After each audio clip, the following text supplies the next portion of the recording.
In this video, I'm going to show you how you can adjust the speed of your cursor. So if your cursor is moving too fast or too slow, then let me show you how you can change it.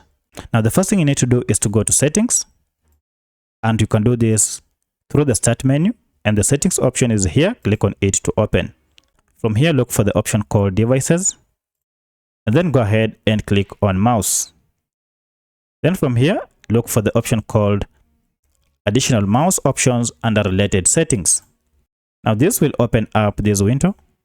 What we're interested in is the movement of the pointer or of our cursor. So go ahead and look for the option called pointer options, and then you'll see here the motion. This is what we're interested in. So go ahead and adjust your mouse speed either to slow or to fast according to what you are interested in.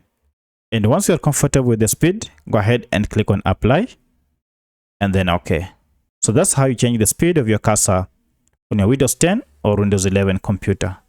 If you have any other question, kindly let me know in the comment section. Otherwise, if this video is helpful to you, kindly hit the like button and subscribe to this channel to support me. Thank you for watching, and let's meet in the next video.